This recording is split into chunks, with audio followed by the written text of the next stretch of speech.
Today we sit back on the therapy couch to discuss San Zoolin, an upcoming therapy-driven social simulator. Let's get into it.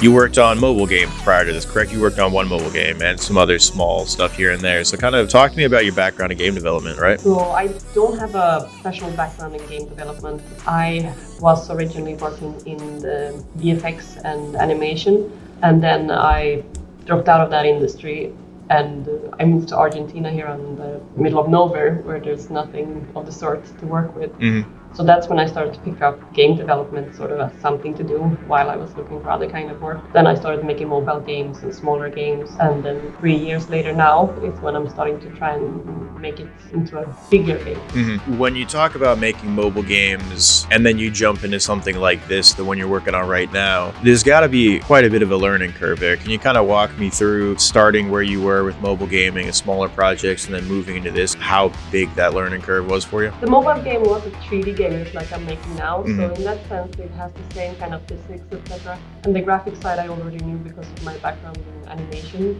So the learning curve has mostly been that I've had to learn programming. But the kind of games I make are not very complicated in terms of gameplay. It's very straightforward. It's walking, talking kind of games usually. It's certainly been a learning curve, but not been dramatic.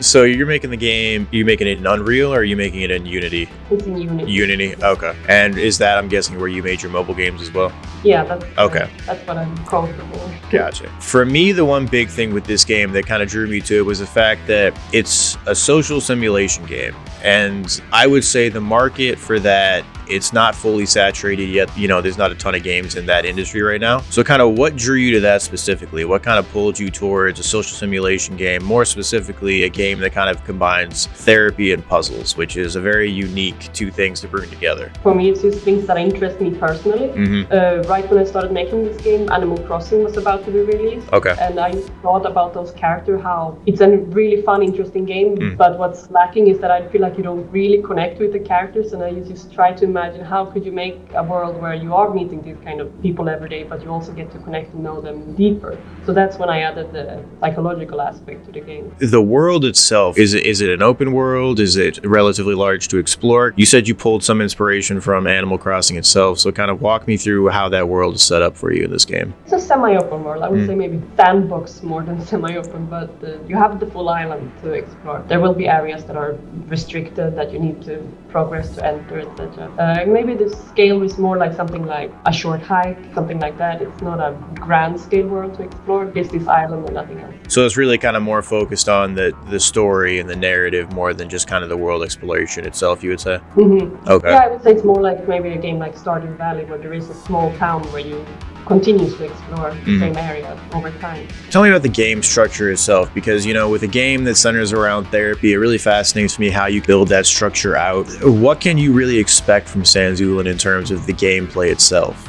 So the gameplay you play throughout days. There's a game time, and within that time there will be scheduled therapy sessions. And depending on how far you got into the game, you will have more or less of those. And in these sessions, you get to ask about 5 questions, and those will give you insight to these characters' lives. And then eventually, through doing this, you will realize that there are certain themes, etc., that connect to the problems that they are having in the real world. When you say, you know, you have 5 different questions, is each choice you make really kind of a pivotal moment where you could go one way with the story or another? How does that therapy impact kind of your overall story? Is it more linear? Is it more, you know, branching out? Kind of how does that work? It is pretty linear. Oh. The main difference is that you will get to know different aspects of the character. So in one option you will learn about one story of their life, in the other one you will learn about something else. But they should all be fairly easy to solve. So I don't want anyone to have any dead ends, but you will find the answer in one way or the other. Does it kind of integrate like multiple endings, or you want to kind of keep to one specific ending as you play? There will be multiple endings. You can succeed better or worse in the game.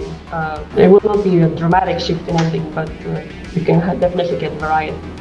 Is there a lot of like ballooning where it just keeps kind of getting bigger and bigger then because you keep adding more and more narrative? Or is it easier to get that scope creep, or is it harder? It is hard because I will oh, I should add someone like this, or I should add something, definitely. Yeah. But I'm pretty good at killing my darlings. I do keep focus on the things that I think matter the most, but this has already grown a lot more than I expected initially. Initially it was just a therapy room where you got clients, and then I want to know what's going on outside as well, and kept building this bigger and bigger world.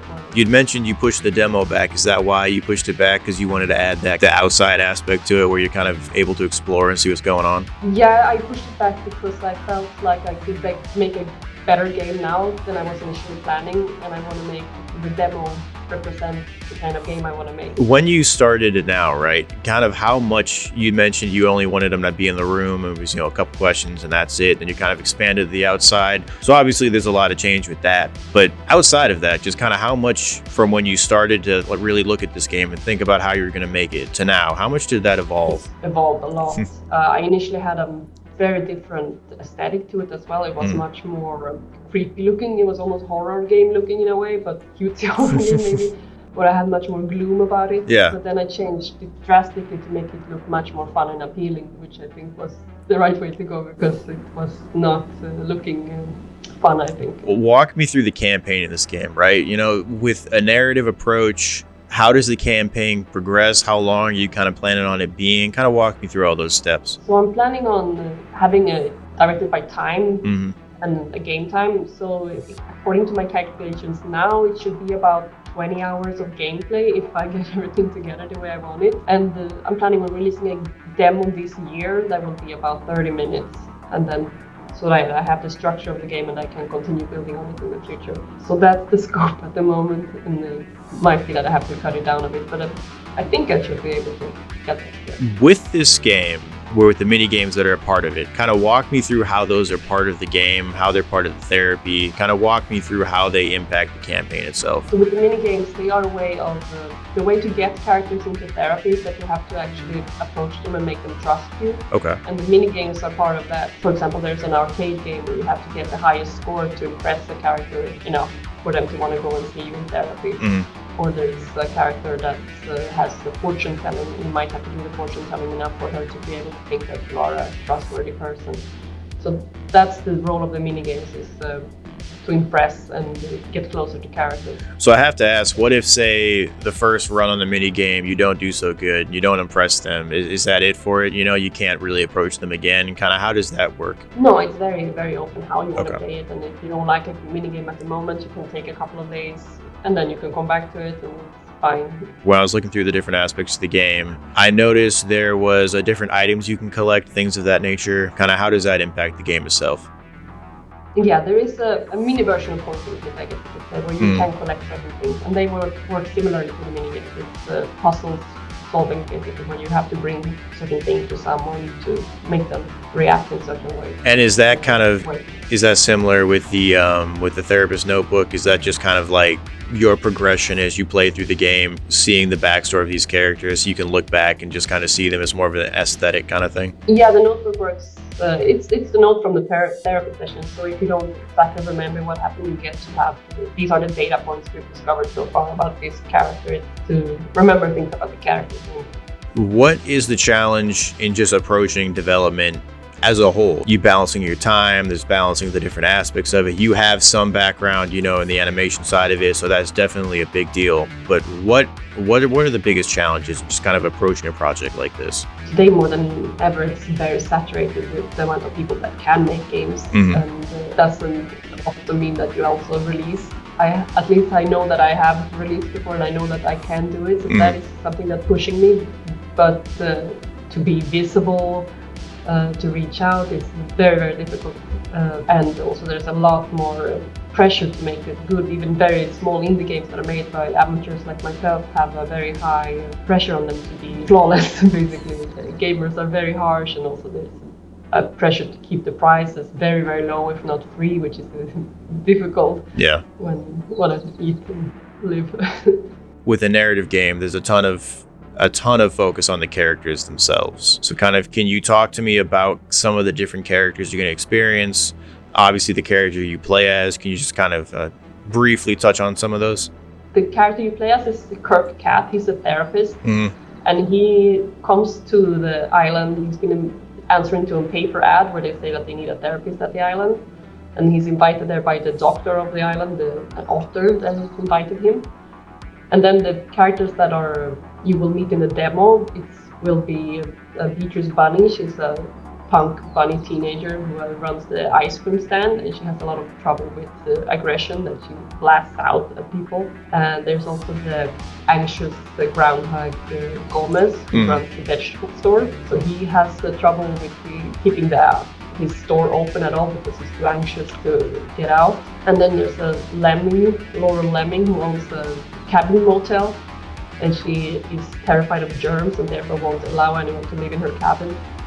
There's a lot of characters I could go on, but D'Artagnan Duck is the owner of the hotel, and he's depressed and drinks too much. When you win over, certain characters within the game and you help them, does that kind of impact other NPCs that are in the world itself? So like say you help one or two of the characters and then somebody else that they know, all of a sudden they start to come to you. Is that a part of this game at all or no? Yeah, definitely. They are connected to each other, and for some characters you will have to befriend one that is well connected to be able to reach them at all. Is the basic synopsis of the game simply you have to help everyone on the island before the end of the campaign, and then that will bring the story to a close?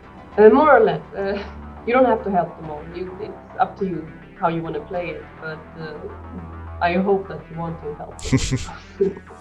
I have to ask, with a game like this, a therapy-driven game, is the choices you make, can some of them negatively impact the characters, or is that not part of it? They don't negatively impact, but there are some choices that are more eye-opening than others. Is there anything specific you want to kind of touch on within the game world itself, like a character, a part of the story, a part of the world, anything of that nature? Since I've been criticized a little bit, I couldn't clarify that it's not so much about psychotherapy as a science, this game. It's more about just being open to and understanding difficult people. It's not something I'm an expert in how to actually conduct good therapy. I feel like I should add that this is all in good fun. It's not a simulator in that sense. The last question then is, talk to me about 2022. What's the roadmap? What are you looking to push out this year?